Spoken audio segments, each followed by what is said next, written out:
Apabila prostat membengkak, dia akan menyebabkan 3 masalah. Lelaki 50 tahun dan ke atas.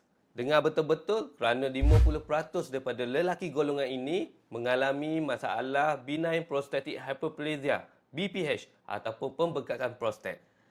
Prostat ni dia berada di bawah pundi kencing yang mana akan membaluti salur kencing ataupun namanya uretra. Apabila prostat membengkak, dia akan menyebabkan 3 masalah. Pertama, kita suka nak kawal kencing.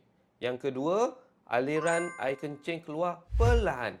Yang ketiga, kita akan kerap kencing. Jadi apa solusi terbaik?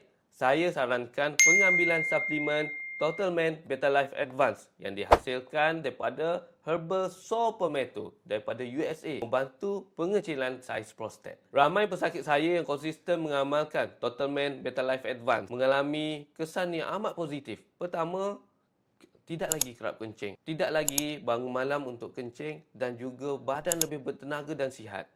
Jangan tunggu masalah sampai serius. Mulakan langkah hari ini dengan mengamalkan Total Man Beta Life Advance.